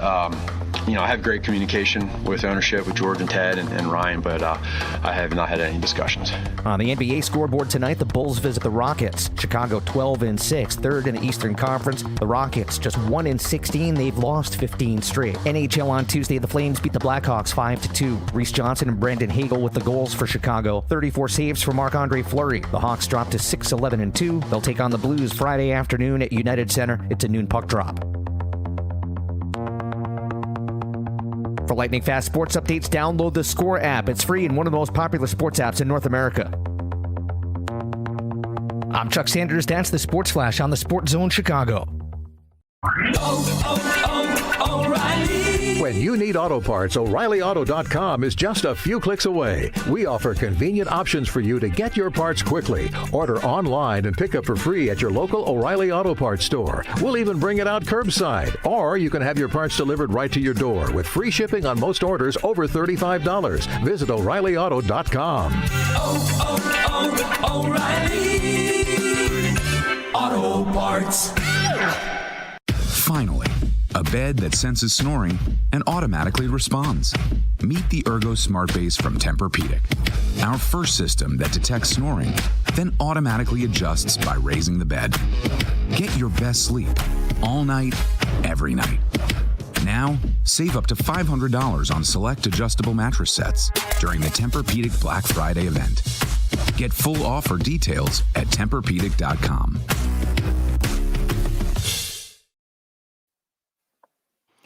Welcome back to hour number 2 of Hashtag Football Friday on Second City Sports, right here on Sports Zone Chicago, along with Miss Lakeena McGee. I am Sydney Brown. You can follow yours truly on the Twitter and the IG on at SidKid80. Once again, at SidKid80. That's SIDKID80. SIDKID80. You follow me at Keenan McGee on the Twitter and at Keenan_McGee on the IG. Make sure you download that Sports Zone Chicago app wherever you get your apps. You can listen to any of our live shows. If you miss them, that's okay. You go back to listen to the archive shows at your own leisure. And if you want to, if you have a question or comment for us during any of our topics of today's show, you can go to Sports Zone Chicago's Facebook page or Sports Zone Chicago on YouTube. Place your questions or comments in the comments section. Lakeena will get them up on the screen for you. If you decide to troll or do anything stupid, Lakeena will give you the bear boot. Bye-bye. Speaking of giving the bear boot, as we give you our quick preview of the NFL contest this Sunday taking place on the lakefront. On the lakefront. Sorry for my screen, folks. Taking place on the lakefront this Sunday at noon. You can watch the game on Fox. We'll have the Arizona Cardinals checking in with the 92 mark. They'll play against the Chicago Bears. They're checking in with the 4-7 mark. And Matt Nagy, for you Bears fans, unfortunately, he's still your head coach, so you have to deal with it. Lakeena, you know, let me just get this out of my system. It doesn't matter who plays quarterback, Andy Dalton or Justin Fields. You know my feelings on it. If Justin Fields is healthy enough to play, he should play. He's your future. Yes. He's the guy going forward. He needs all the reps that he could get. I know you want to protect him, but as we said on Monday, on the flip side, Matt Nagy, he knows that he's gone after this year. He wants to do things his way. He's preparing himself to get another job, not a head coaching job, but another job within the National Football League. So he's going to do any and everything in his power to do things his way, trying not to mess up his reputation. And I think even though that's dangerous, that's what he wants to do for these next I believe 5 remaining games of this 2021 season. Yeah, it's going to be very interesting because I know people are already saying, "Oh, they're only a game out of the last wild card spot," and it's about 6 other teams in your same position, folks. Yeah, I mean, it's just it's crazy for, to when I see this and I see people say, "Oh, they're in the hunt." Some people say, "Oh, they're in the hunt. They're in the hunt." I'm like, hunt for what? Hunt for what? For mediocrity. Yeah, I want to say, what are they hunting for? Maybe mediocrity. That's about it. I mean, it's just silly for people to say, "Oh, well, they can still get into the playoffs." What playoffs? What playoffs? Playoffs, as the would say. But yeah, come on. This whole thing is absurd. So I know weather could be a factor. It's supposed to rain. It's going to be in the 40s. Now it was just posted that Cliff Kingsbury said that Kyler Murray and DeAndre Hopkins will be game time decisions. Some people are saying that, Coach Kingsbury is showing some gamesmanship and blah blah blah. And it's just a silly little thing here. And look, I mean, yeah, look, Arizona is one of the top teams in the league. They're the number 1 seed right now in the NFC. You've got, of course, look, Colt McCoy has done a very formidable job, in relief of Kyler Murray. They still got a pretty good defense. They got James Conner. You got to try to slow him down. You got Christian Kirk. You got, and your defense is still pretty solid. You got Chandler Jones. You got, Bubba Baker. You got Jalen Thompson. I mean, still, excuse me, they got one of the top defenses in the league. Arizona does. So whoever it ends up being, whoever the quarterback is, whether it's Dalton or Fields, it's going to be tough. It's going to be tough for this Bears team, whether or not. So I know people want to make a big deal with the weather and such, but come on, guys, really? I think it's probably the only chance the Bears will have if the weather decides to get nasty at some point during the game. But don't forget my guy Isaiah Simmons, who they picked up in the draft. So watch out for him there. Now for the Bears, there's something that they didn't do with some consistency last Thursday at Detroit, especially with the weather. If it's supposed to be nasty, but regardless, you're supposed to run the ball. David Montgomery, Khalil Herbert, and then Damian Williams. I don't know if he's going to play or not, but regardless, run the football. Whoever's the quarterback for the Bears, whether it's Dalton or Fields, run the damn ball. They'll keep the Arizona defense on his heels, and they'll actually give you a better shot to win. My question is, if Allen Robinson plays, will they get him more involved in the offense, or will most of those targets go to Darnell Mooney, who's shown that he could be a top caliber receiver? I'm not putting him there yet, but he has the potential. He's been showing out these last few weeks.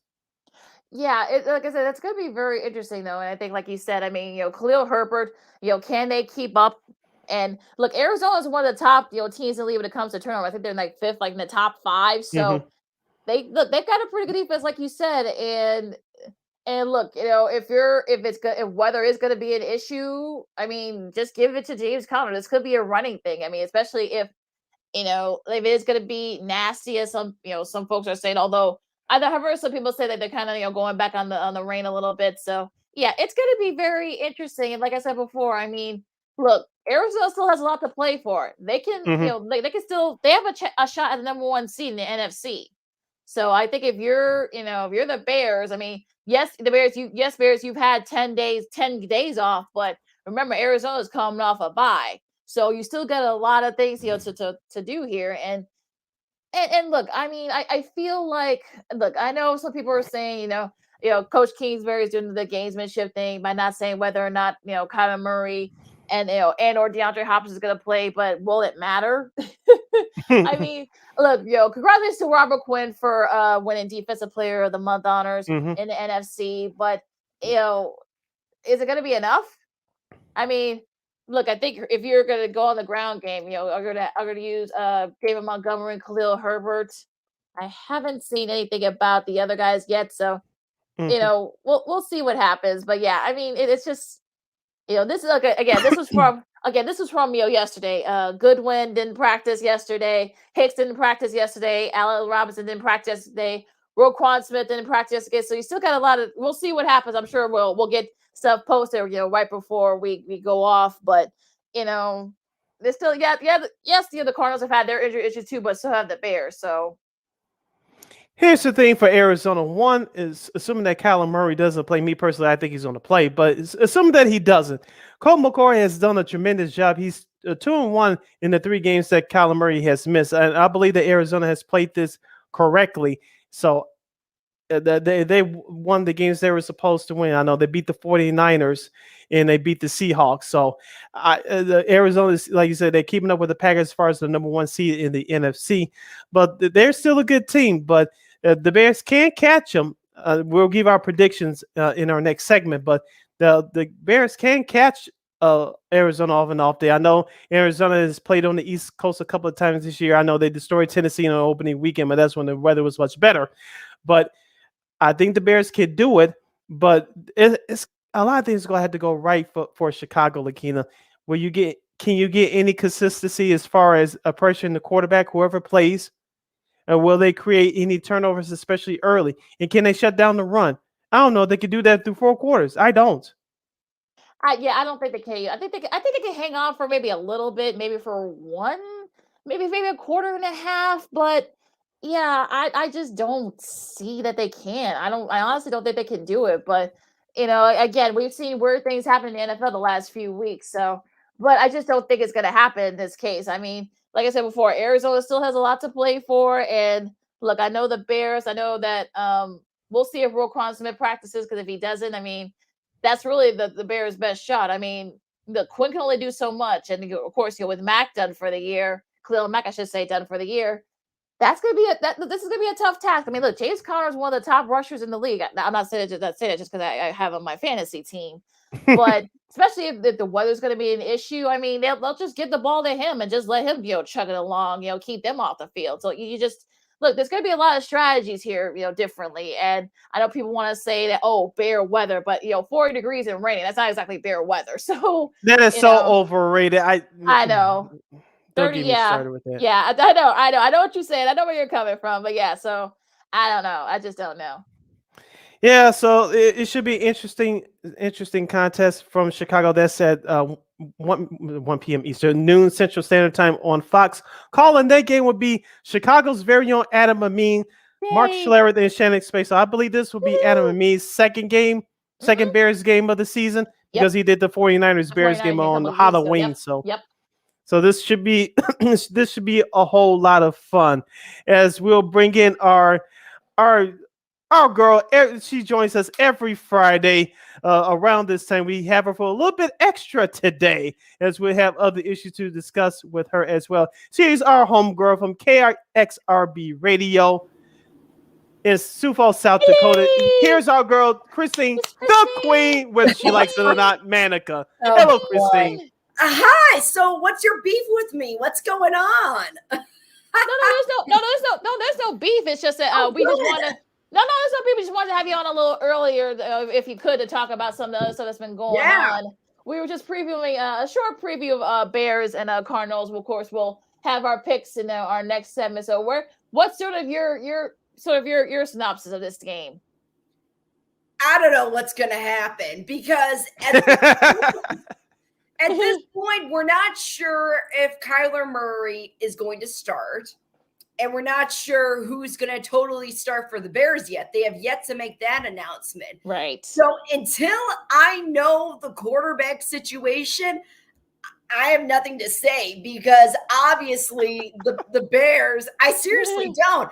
The Bears barely won. I say that as a pun, barely won against the Lions on Thanksgiving Day. They could celebrate as much as they want, but the reality is they almost lost. So to be honest, at this point, I'd say throw Nick Foles in. He's literally sitting on the bench, not doing anything. So he's collecting a check. Right, That's all he's doing at this point. Yeah. Exactly. I think they should just utilize him. They're obviously not going in the playoffs, despite what someone says. Oh, they're still in it if they win one more game.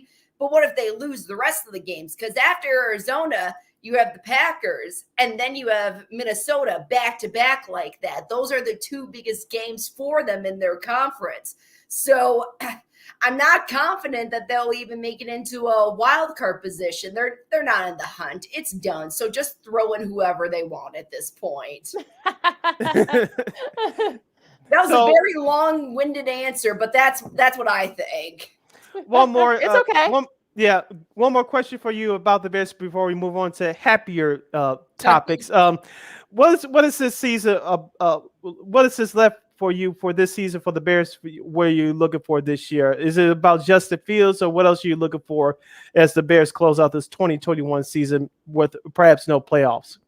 At this point, and I gotta say this, it starts at the top. I'm not the only one that says this. It starts at the top. So what I'm looking forward to is what's going to happen after the season's over. And that's because that's when we'll know what types of moves the McCaskies are going to make. Obviously, they're not going to sell the Bears. People have been saying that for years, that they should sell the team. They're not going to do that.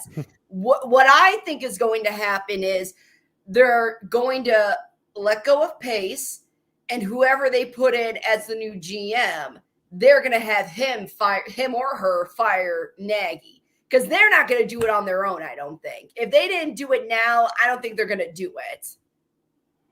I think that's a very interesting point, Christine, because if Ryan Pace, some people are talking about Ryan Pace staying and giving him one more shot, hiring the head coach. But if you bring a football guy in here, the Brian Pace's job is on the line. And I heard some people say they may move him upstairs and out the way. I wouldn't be surprised at that either. But here's the thing, and we talked about this on Monday, Lakeena.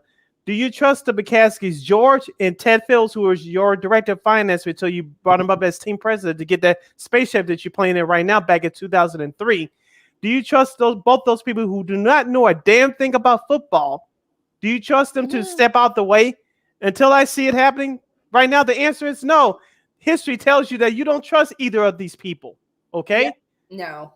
You just don't. And now the GM of the Indianapolis Colts, Chris Ballard, who is working with you in your organization a few years ago, held a mirror to your face. You decided to kick him out because he's not one of your guys. He told the truth to your face. Now look what Indianapolis has with their roster. Okay, and look at the Bears.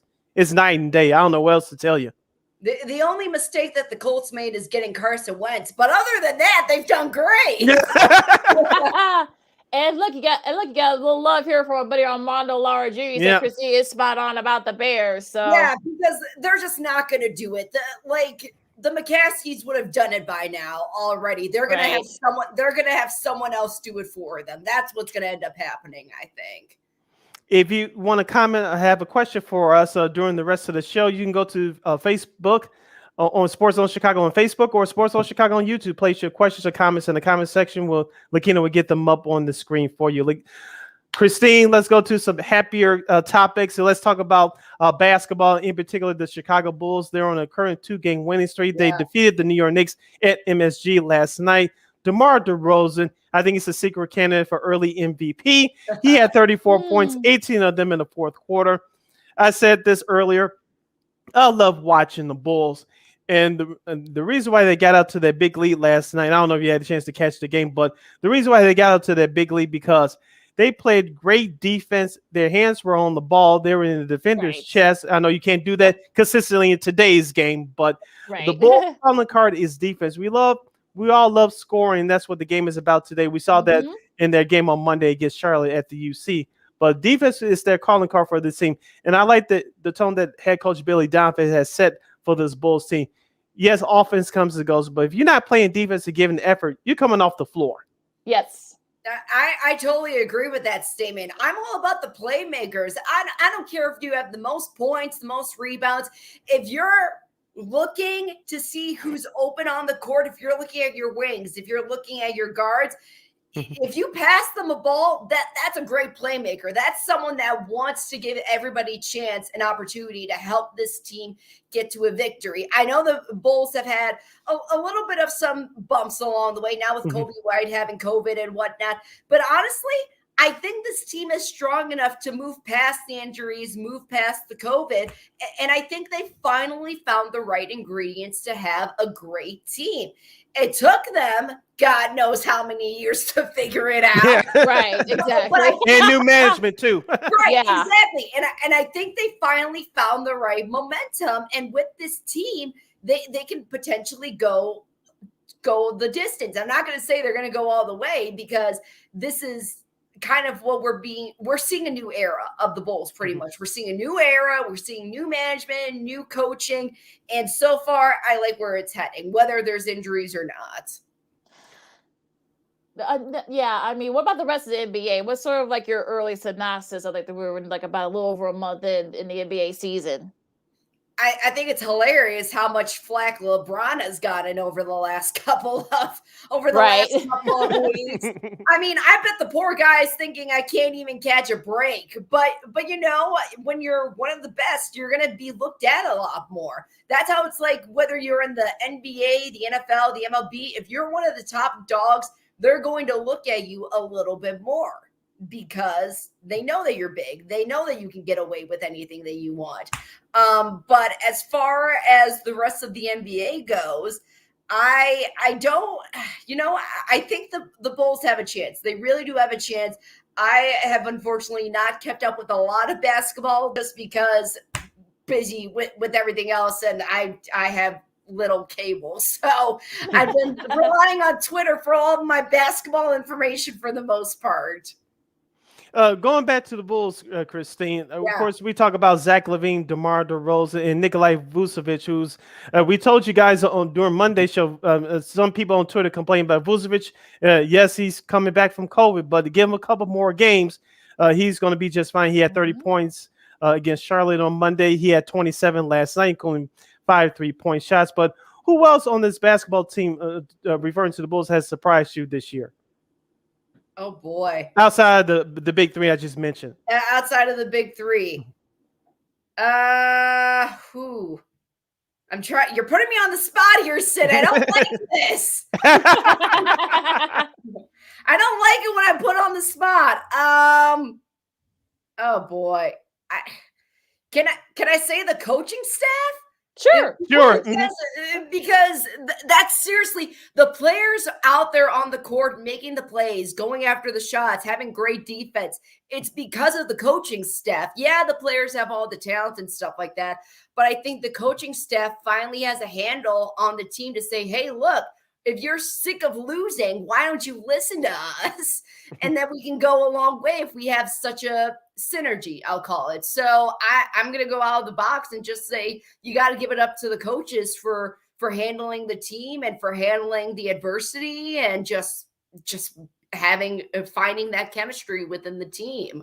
Well, let's go to the diamond for a second, guys. Of course, a couple of days ago, MLB has officially locked out its players. Yeah, we'll talk about the signings, all the signings in just a second. But what do you guys think about all this, this labor strife? I mean, it was expected. Some people are wondering how long will it be? Could it go into spring training? I'll start with you, Sid. What do you think? What's going to happen here? I don't think we'll miss any regular season games. It'll be settled way before then. It may be up to spring training, which is in mid-February when the pitchers and catchers report. My prediction is by mid to late January, it is going to get done. That's just my personal opinion. We'll get deeper into the signings in a couple of minutes, but I don't think it's a coincidence that all these owners signed all these players to those big contracts right before the lockout. I don't think it's a coincidence that all this has happened, but we all know that baseball never gets stuff done on time. I think it's going to take a while. I hope I'm wrong, but I said my prediction is mid to late January that this lockout will get done. From what I'm hearing, that these sides are not too far apart on the key issues, in particular the years of control, 6 or 7. I know the players want to have the minimal average of the salaries raised, and they want free agency to be available to them sooner than in the prime of their career. So I think they'll get that part done. But here's the interesting thing, and I was listening to a podcast this morning. I think it's our good friend Josh Nelson at Sox Machine. Go listen to him as well. Mm-hmm. And they were talking about the TV deal that ESPN just they're about to sign with MLB. They want exclusive the opening round game, the division series. They get one of the wild card games every year, and also too MLB is proposing. Which leads to this, MLB is proposing to the players that they want to expand the playoffs. We saw that a little bit last year in 2020 with this 3-game wild card series. Now you want to have teams in each league with 7 playoff teams, and then you had the top team with a bye, and then the second seed they can pick their opponent. I think that part is a little bit WWE type stuff to me. I don't like that part of it, but regardless, I think you may have a little bit of expansion as far as playoffs concerned. The top teams picking their opponent. I'm sorry, that's like video game professional wrestling type garbage to me. I don't like that part of it, but we'll see what happens with that. Out of any organization, whether it's the NHL, the NFL, whatever, the players and the owners in the MLB hate each other. They literally cannot stand each other. So am I surprised that this lockout happened? No, because they can't agree on anything. How long is it going to last? I would hope that with what happened in 2020 with COVID and how all of that was delayed, I would hope that they wouldn't want something like that to happen where money is lost, games are lost, time is lost. I hope. I want to say the earliest, I'd say early February is when I would think that they would have this figured out. Of course, it's going to get figured out. Is it messy right now? Absolutely. When, like I'm saying, I think beginning of February. Yeah, I'm kind of right there with you guys. I feel like maybe it's going to be a little bit, maybe late January, early February, they'll figure it out. Because look, there's still a lot of money. They paid like millions and millions of dollars for both, TV, for both Turner and ESPN to keep their playoff games, also to for Fox. So there's too much money involved. I think they'll figure it out. I think this will go into like, people say, oh, this could go like maybe the regular season. I don't think that's going to happen. I don't even think it's going to get that far. They may figure it out sooner, but yeah, I mean, it's just I don't think it's going to go that far.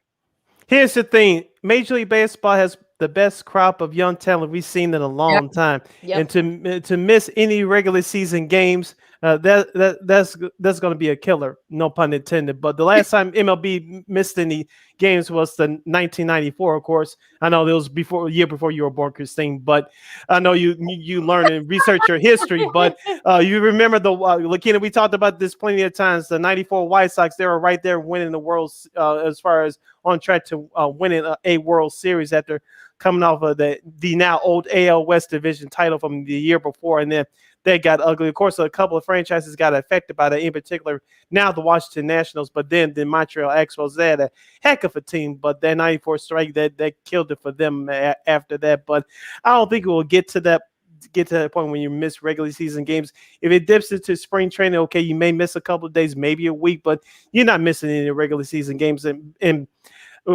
what I originally wanted to say was you have a bunch of young talent, not just here in Chicago, but all across baseball.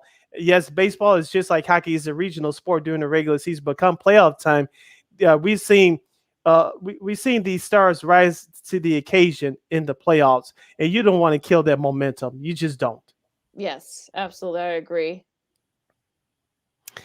Right now, we're about to take a 20-second timeout, a little bit over a 20-second timeout as you listen to a hashtag Football Friday edition of Second City Sports right here on Sports Zone Chicago. Lakeena McGee, Christine, the Queen Manika. I am Sydney Brown. On the flip side, we'll get into our Week 13 picks in the National Football League. Lakeena will also have our results. We'll pick back up on the baseball discussion, and we have some sports media news to share with you. You're listening to Second City Sports live in 11 color right here on Sports Zone Chicago.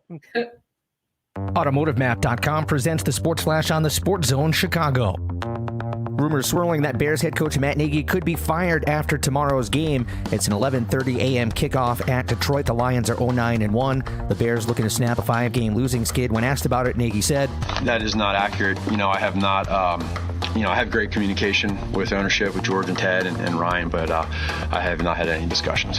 On the NBA scoreboard tonight, the Bulls visit the Rockets. Chicago 12-6, third in the Eastern Conference. The Rockets just 1-16. They've lost 15 straight. NHL on Tuesday, the Flames beat the Blackhawks 5-2. Reese Johnson and Brendan Hagel with the goals for Chicago. 34 saves for Marc-Andre Fleury. The Hawks dropped to 6-11-2. They'll take on the Blues Friday afternoon at United Center. It's a noon puck drop. For lightning fast sports updates, download the Score app. It's free and one of the most popular sports apps in North America. I'm Chuck Sanders. That's the Sports Flash on the Sports Zone Chicago.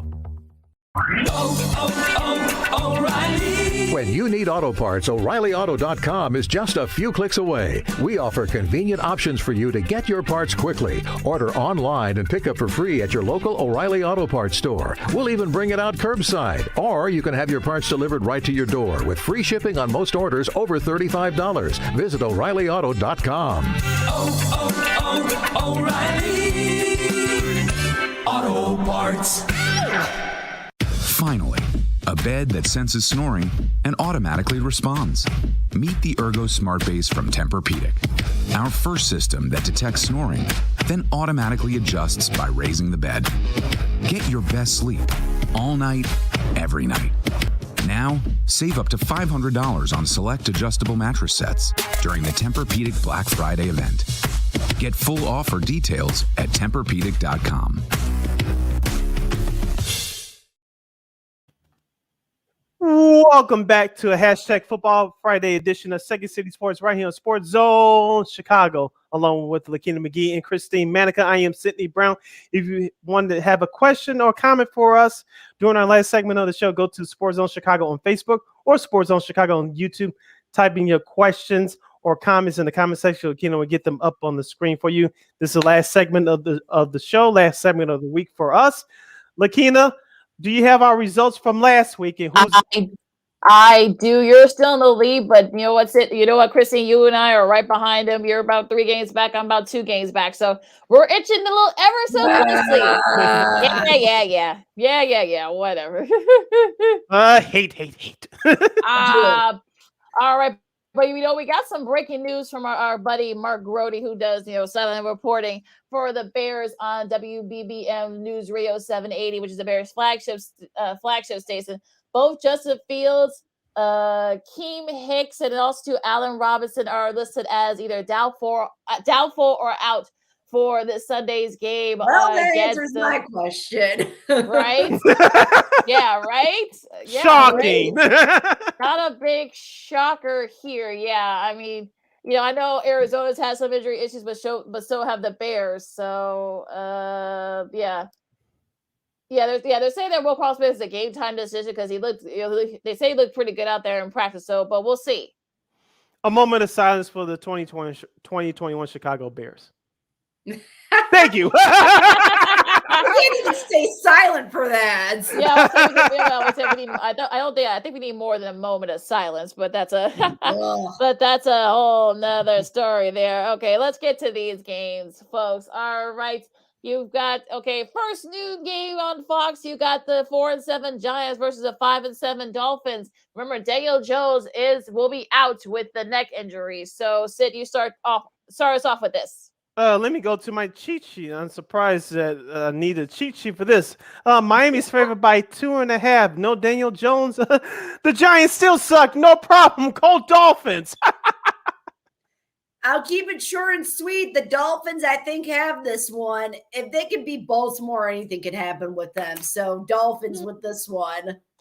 I agree. I think the Dolphins will have this game. Okay, second noon game. This one on CBS. You got the Colts and the 2-9 Texans. Christine, you start us off. I'm very impressed with how they played against Tampa Bay. I was able to watch that game here, and I was just like, okay, maybe the Colts can be that good. I know I said last week, the Colts aren't that good. But there's something there. I think they got the right ingredients, maybe the wrong quarterback, but the right ingredients. and with Texas right now, with Houston, they're really they're still kind of up in the air with everything at the moment. So if I'm going to go with stability and who has a stronger team, it's going to be Indianapolis. I'm going with the Colts as well. The Colts are favored by 7 as a road favorite. Houston, you lost to the Jets last week. Enough said. Yeah, agree. I'm going to pick the Colts as well. They looked really good against the Bucs, just couldn't make the big plays late. So, yeah, the Texans, you guys, whatever momentum you guys had, you went off the rails. Y'all lost to the Jets. All right, the CBS game here. It's a deadly. Our buddy Spiro Diaz and Jay Feely will be calling this game. I don't think we're gonna get this game here in Chicago. Vikings. It'll be on this computer screen right here, though. I'll say mine too. So, the 5-6 Vikings against the 10-1 Lions. Sid, you start us off. On a personal note, this will have interest for me because I am in my fantasy football playoffs for my fantasy league with a 4-8 record. And Justin Jefferson is on my fantasy team. Their backup running back, Mattison, is on my fantasy team. Of course, Dalvin Cook is expected to miss a couple weeks due to that shoulder injury he suffered last week and they lost against the 49ers. The Vikings are favored by 7.5. Detroit, you couldn't beat the Bears at their worst. I don't see you at your best, whatever the hell that is. The Vikings should be able to get this one and go back to 500. I'm going with Minnesota. God, you would hope Minnesota would win this one. Even with Dalvin Cook being out, Jefferson had a monstrous game the last time. Like he probably had one of the best games of his career so far, but if Minnesota, if you don't win this one, I'm losing all hope in you. Zimmer is going to be out the door next if he loses. So Minnesota. Yeah, I agree. I think Minnesota should win this one, and they better win this one, like you guys said. If the Lions could beat the Bears as bad as the Bears were, that's a big problem. So this might be their last shot. That was their last shot to perhaps maybe win a game this year. So, like, if you don't win this one, you're still right there for the won the wild card spots. If you don't win this one, shame on you. Also, I got a note: Panthers, Browns, Packers, and Titans are all on bye, so feel free to adjust your fantasy teams accordingly. So there you go in that front.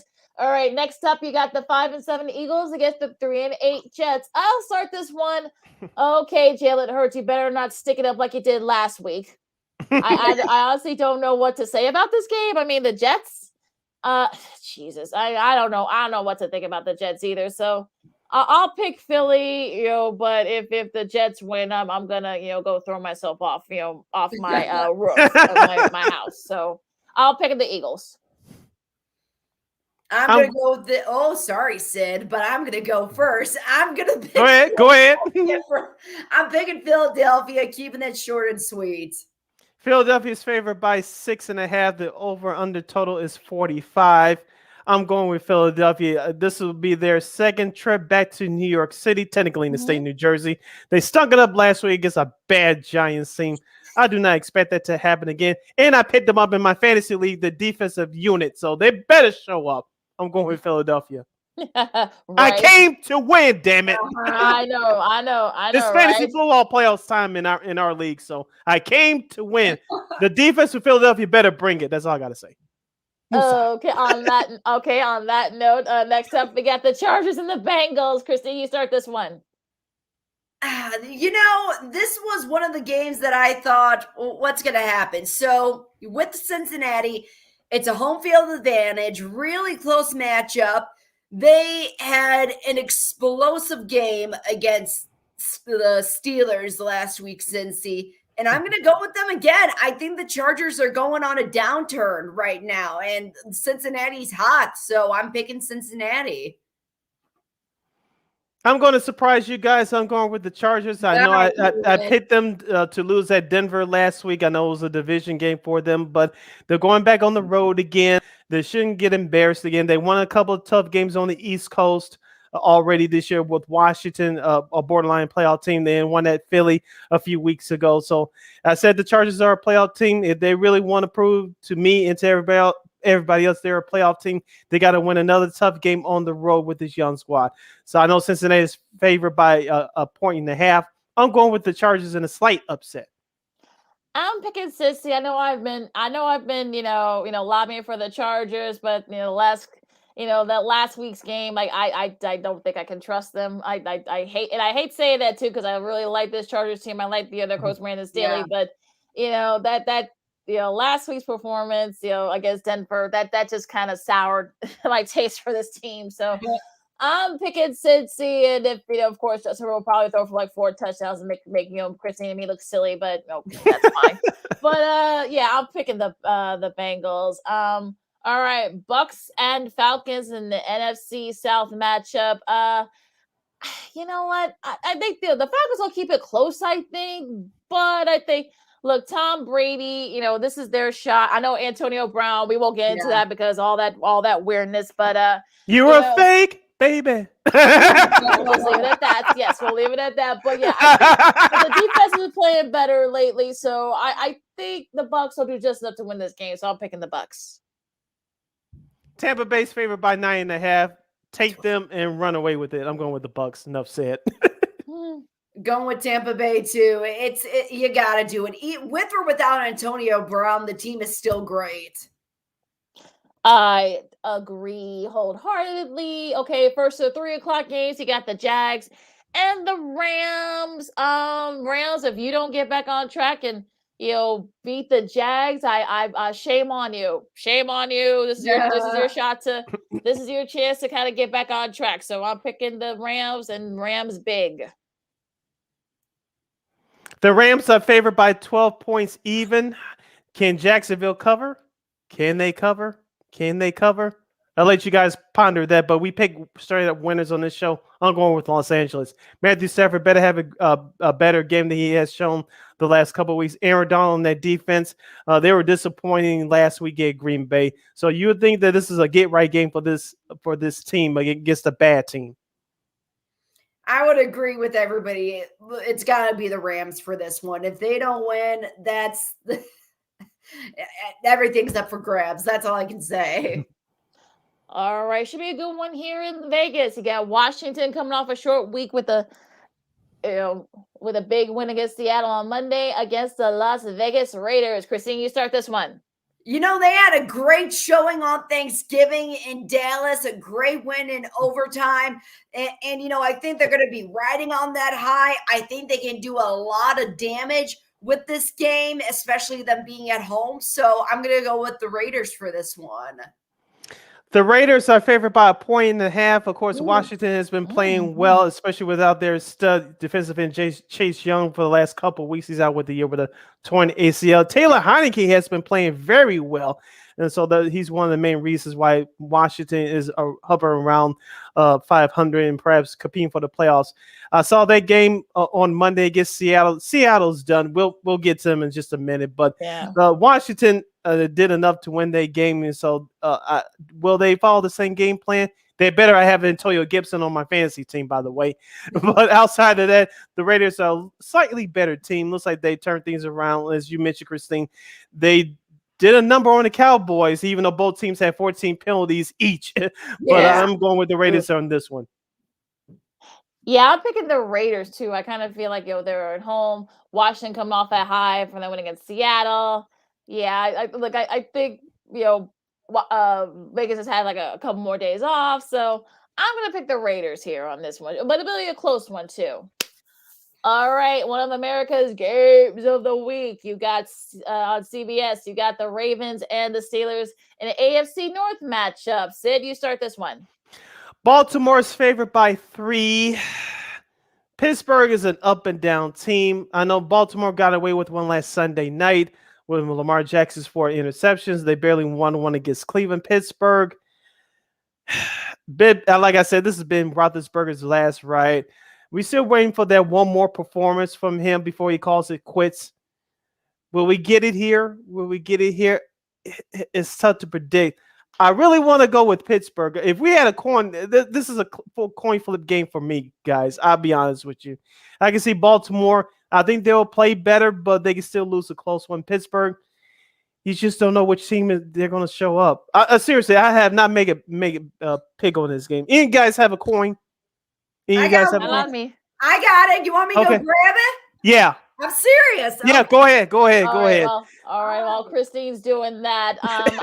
You know what? Yeah, this is gonna be one of those weird games. I mean, it's all okay. So yeah. So what do you want? Heads, tails? For which? What do you want, Sid? I'll call tails. Okay. For which team? What team? Which team is heads though, or which team is tails? I'll say Pittsburgh for tails. Okay. Here we go. All right. Are you ready? For those of you listening on the replay, Christine's flipping the coin right now. I say tails for Pittsburgh. It's tails. Okay, I'm going with the Steelers. All right, you heard it here. And I'll stick to it. I'm not changing my pick. All right, Christine, what do you think? Thank you, Christine. You're welcome. You know, this is a must-win game for the Steelers. If they lose, you could probably count them out of the AFC North title and probably no playoffs either. Lamar Jackson, he didn't look great. They still won, but you know, I don't know. Who knows what's going to happen there? But because this is a must-win situation for the Steelers, it's a home field game. I'm going to go with Pittsburgh, and I hope I don't regret it. Yeah, I honestly don't know what to expect from this game. I really don't. I mean, I don't know which Baltimore team we're going to get. I don't know which Pittsburgh team we're going to get. So I'm kind of liking that, little, soapbox here, but I'm going to pick Baltimore. I feel like Baltimore, I think they're kind of finding their groove a little bit. I know they've had their struggles, with grinded out wins, but this is sort of like the type of, game that, suits them best. So this could be one of those, ugly games. So I'm picking the Ravens in a close one. But again, you never know with these two teams. So if the Steelers win, it wouldn't shock me at all. Yeah, Nance and Romo will be calling this game for CBS. As Lakeena mentioned, this is their number 1 game of the week. This is their doubleheader week. Yes. Tony Romo, he better get prepared to have a dictionary next to him. Ooh, boy. This could get ugly. Yeah, maybe a thesaurus too, I think he might. Like to do that. A good one here in the NFC West. You got the 49ers and the struggling Seahawks. I'll pick the 49ers. I mean, like I said before, they're right there in the playoff chase. They're getting better. I know Deebo Samuel's out with an injury. They've been banged up, but I think, Seattle, unfortunately, I just don't see it happening for them this year. I think they're done. So I'm picking the 49ers. I'm going 49ers here too. Seattle 3-8. Their best bet this year is to just get a draft pick at this point. Seriously, just play for the draft pick. Don't even bother. Even Russell Wilson lost on his birthday. So it can't go anywhere from there. So I'm going to go with the 49ers in San Francisco. Seattle's favored by 1.5 at home. What? Yep, they are. Really? You cannot make this stuff up. What? Really? Yep. Okay. What are you talking about? I guess they know something that we don't know. So they must know something, I guess. I guess. Yeah, but regardless of that, I'm going with you guys in a clean sweep. I'm going with the 49ers. One, Jimmy Garoppolo, who did well for me last week on my fantasy team. He better do that again and better because I have him starting again this week on my fantasy team. And number two, the 49ers can run the ball, and they've been playing much better defense over these last few weeks. So I'm going with the 49ers. I'll be watching this game in its entirety via this computer screen. All right, a good one in the AFC West. You got the Broncos and the Chiefs. Sid, you start this one. Oh, the NBC strike gold or what? Right? Did they or didn't they? Maybe. I don't know. Who knows? Let's go through the cheat sheet. I still don't see the game on my cheat sheet. Oh, do we? No, that's another game. Anybody can find the point spread for that one, let me know. But regardless of that, I know Denver's been playing well the last couple weeks. I know they upset the Chargers last week, even though I told you guys that was going to happen. But I don't think they have enough offense to battle Kansas City. I know ESPN laid out SportsCenter today. Can this Broncos defense stop Patrick Mahomes? The answer is no. Stop it. I'm going with the Chiefs. I'm going with the Chiefs for this one, too. Denver has looked a lot better, but I don't think they could hold on to Mahomes. So it's got to be Kansas City.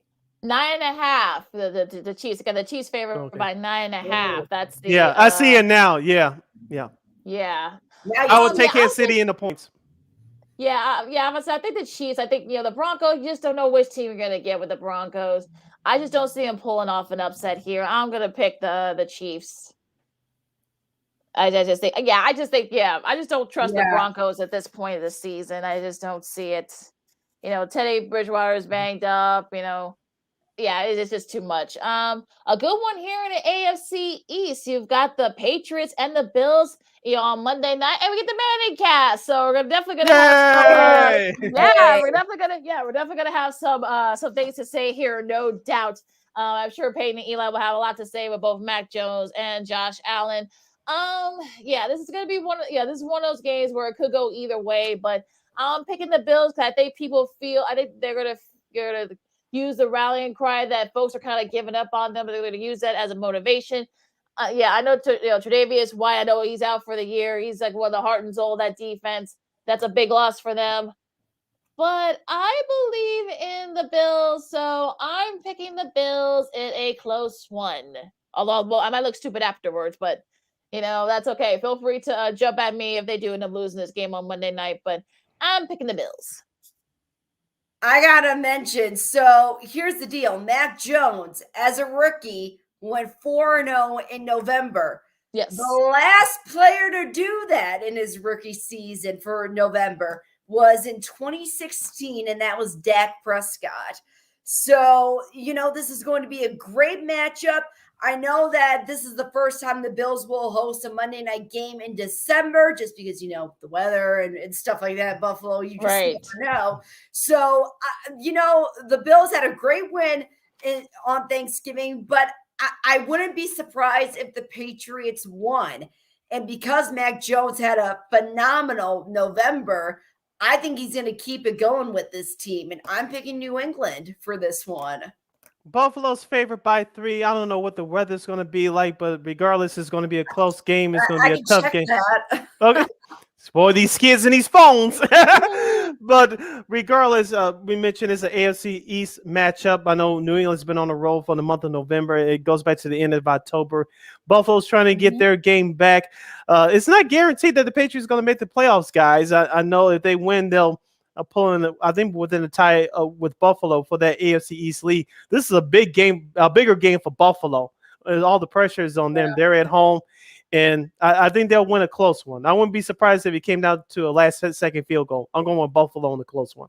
The weather on Monday calls for a high of 51, rainy, and a low of 26. Okay, so it's going to be cold at night, so run the football. So rain could be an issue here. So, so, did you pick Christine? I did, yes. I said New England. Oh yeah, okay. Oh, should be a fun one. All right. Last but not least, Cardinals and Bears. Like we said it, throughout the show. Murray and Hopkins are both game time decisions. Although they both lean towards the play. Roquan Smith's a game time decision. We may see Tevin Jenkins. He's expected to be activated from the IR on tomorrow. So we'll see. If if that becomes a factor. I know rain I know some people say it could rain, so some people say, but the bear weather thing is so overrated. So it really is. Yeah, I mean, exactly, Christy. Look, Colt McCoy has done a really good job, a formidable job. I know they lost to the Panthers, their second game out, but he's done a really good job. If push comes to shove, they'll probably just give it to James Conner, just let him kind of lead the way. So, and their defense still really good. It's going to be a little bit close. I know the Bears will keep it close for a little bit, but I'm going to pick the Cardinals. The Cardinals, they got a lot to play for. Try to keep up with that number 1 seed in the NFC. With James Conner, I'm picking the Cardinals. Yeah, I'm going to go with the Cardinals here too. Here's the deal. At one point this season, Arizona had a perfect record. Let's remind people of that. They're 9-2 right now. It's a home game for the Bears, but that honestly doesn't matter. And with the quarterback situation up in the air for the Bears and Arizona, even when, Lamar Jackson was out, the Bears still couldn't win against the Ravens. So with that being said, I think Arizona is going to win it. I don't know if it's going to be close or not, but Arizona could pull this one out. And Bears, just put in Nick Foles. Save us all the misery and just put in Nick Foles. He's literally been sitting on the bench. Just give it to him. Just let him have it for one more time. I think that will happen in their last game of the year on January 9th against on the road at Minnesota. You may get your wish, as Matt Nagy says, goodbye and a big turkey bird to the Bears organization. But we'll wait till then for that to happen. But as far as this Sunday is concerned, Arizona is favored by 7 points on the road. I know some people may want to throw in the East Coast factor. That's not going to be a factor, guys. No, maybe the weather, but outside of that, the Cardinals are a better team. Plus, Andy Dalton is starting at quarterback for the Bears. Give me a break. I'm going to Arizona. Yeah, give me a break. No way. Yeah, completely give me a break. Those are your picks for week 13 of the NFL. Yeah, we're going. Wow, we're breezing right through it. We're in December, and it's already week 13 in the NFL. It's just crazy. So we still got a few more minutes left. Christine, where do you see? You got any predictions for the college football championship? Both tonight and tomorrow. Gosh, my Notre Dame team has had a week. My goodness. I didn't see. First of all, congratulations to Marcus Freeman for getting that position. That's awesome. Yes. I don't know if you guys saw the video of the players reacting, but oh my God, that says it all right there. I'm happy that they went with an in-house hire. I wasn't sure if they were going to do that. There were rumblings that they could offer to the Cincy coach, but then the Cincy coach is playing against Houston, and I don't think they want to do a Brian Kelly and just say goodbye, see you later, nice knowing you type thing. But I hope I actually, I wouldn't count Houston out tomorrow against Cincinnati. I really wouldn't. And that Michigan and Iowa game, Michigan is riding on a high right now after that big win against Ohio State. Pretty much, anything can happen. I liked the analogy that I heard earlier this week. Something about college football is almost getting big as the NFL. And that's because they're treating their coaches like they're CEOs pretty much. And I like that analogy because they're right. I mean, these athletes are pretty much acting like professionals. They're playing big games. They're in big bowls. And it's just, it's crazy how much college football has changed from just 5 years ago.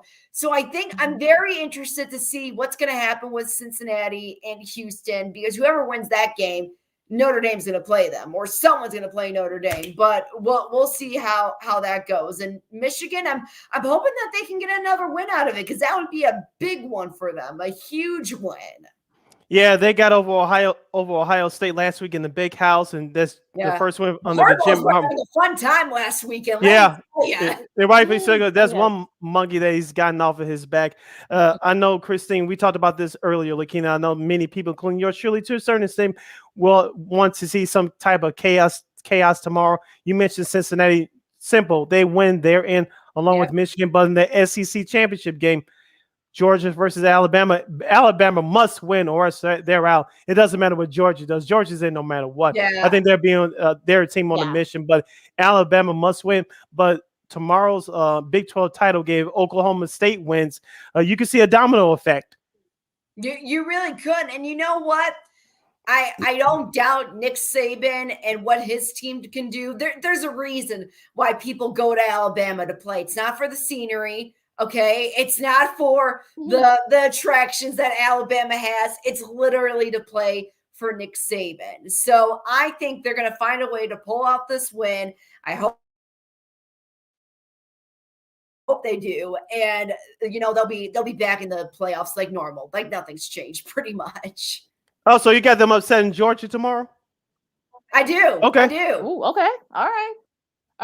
Just because nothing surprises me anymore. That's true. Yeah, a lot. Yeah, nothing should be surprising. Okay, Sid, you got some sports media news to pass along to everybody. Yes, history will be made tonight at 6:30 p.m. on ESPN. Beth Mounds, who's the backup TV voice for the Chicago Cubs, she'll be the first woman to call a game as a play-by-play announcer for ESPN. It will be her, Chicago's very own Cassidy Hubbard doing the sidelines, and Jeff Van Gundy during tonight's Philadelphia 76ers Atlanta Hawks contest. That's the first game on ESPN tonight. So congratulations to Beth Mounds. She'll be the first female to call a game for ESPN as NBA coverage. She's done college football in the past. She was the first female to do Monday Night Football a few years ago. She's the backup NFL voice for CBS at the end of the season for NFL. So add another accomplishment to her list. So congratulations to Beth Mounds. Absolutely. And number two, great, yeah.